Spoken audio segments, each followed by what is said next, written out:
Software engineer. मुझे first project ना RKM का मिला, रामकृष्ण मिशन, शायद आप लोगों में कुछ लोग जानते थे नहीं। और वहाँ पे फर्स्ट प्रोजेक्ट था आरकेएम का। 2 विंग है, एक बॉयज के लिए रामकृष्ण मिशन और गर्ल्स के लिए शारदा मठ है। तो मेरा जो प्रोजेक्ट था वो शारदा मठ का मिला और उसमें एक पीओएस बनाना था। सिंपल टर्म में बोला तो पीओएस बनाना था। तो मैं अपना काम करती रहती, लेकिन हुआ क्या कि first week as a fresher मुझे टेस्टिंग में डाल दिया। और you know I was very मतलब reluctant, I don't want to do testing. Like मेरा माइंडसेट ऐसा था, कॉलेज में इतनी प्रोग्रामिंग किया, अब यहाँ टेस्टिंग में डाल दिया, मतलब सब क्या होगा, कुछ ना कुछ होगा। मेरा भी मन में वही था। तो ऐसे ही करते करते हुआ क्या, एक वीक मैंने टेस्टिंग किया और कुछ इधर उधर कुछ भी बकवास साइड इफेक्ट निकाल के बोला ठीक है हो गया। उसको मैं बोलती हूँ कि अब तुमको क्या करना है, मैं बोली कि मुझे नहीं मन लगता है टेस्टिंग करने में, सो मुझे कुछ और चाहिए। तो उस ऑर्गेनाइजेशन का ये रूल था, जो फर्स्ट फ्रेशर आता है at least 2 or 3 months they have to do testing existing project and then only they are going to give any live project. But fortunately मुझे क्या हुआ, within a week I got a live project and that too I was owner of that project. तो as a fresher ये तो dream ही होगा कि कोई मेरा सीनियर नहीं है, कोई सुपीरियर नहीं है, सब कुछ आपको खुद करना है। It was a bit challenging but I enjoy that time. So what happened first week, okay, you have to go to the mud, face directly client or user, like face to face. और मैं मतलब college में क्या होता है, चलो ठीक है प्रेजेंटेशन बनाया दे दिया और अपना काम डन। वहाँ क्या होता है, आप कुछ भी कितनी भी अच्छी प्रेजेंटेशन बना के जाओ, कितनी भी अच्छी मतलब बना के जाओ एप्लीकेशन, अच्छा ऐसा नहीं ऐसा होना चाहिए, ऐसा नहीं ऐसा होना चाहिए।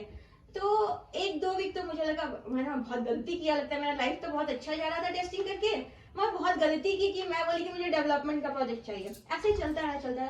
तो वो सक्सीड हो गया विद इन, एक्चुअली वो टाइम था 1 ईयर में हमें डिलीवर करना था, but somehow with the help of our seniors we delivered that project in a 6 months and Sharada Math की माता जी वहाँ बोलते हैं उन लोगों को, she was so happy and you know she actually recommended this project, POS project, to Dakshineshwar RKM and I got a chance to go there and demo entire project and get all the additional requirement from them. So that was a really dream for me. Within a year that experience has happened. I was directly facing to the client on that to different location, and although this project was very small but I got like very so एक touch में बताती हूँ वहाँ पे क्या हुआ कि RKM में मैं बहुत करीब थी। मतलब आप लोग अगर जानते होंगे तो काली वहाँ के दक्षिणेश्वर में काली जी का मंदिर है और वहाँ के भक्त रहे हुए हैं, तो मैं बहुत नजदीक थी बट मेरा दीक्षा नहीं हुआ वहाँ पे। I was like very close, बहुत सारे दिन थे आरकेएम कंकल एवरीथिंग और same happened and I was out of that organisation and same went off in your life. Came back here, I got a offer, I worked and after 4-5 months I got temporarily fired and that time as a hobby I was doing painting. So what happened, one day I posted many of the painting on my Facebook and mommy asked, did you painted this? I said yes. And they asked us to paint Thakurji and Badima as a portrait. And you know I don't know how to paint portrait, so I did not do all the things Sanu did.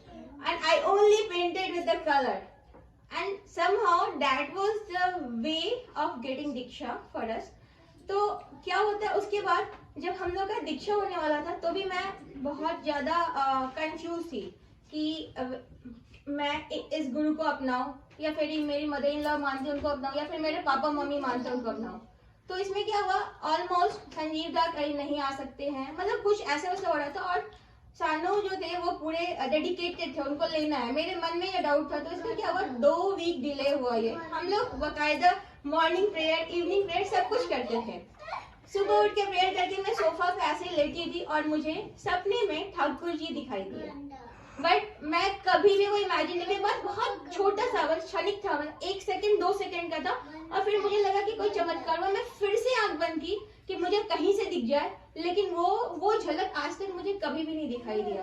तो ऐसे करके वो doubt clear हुआ और मेरी दीक्षा हो गई।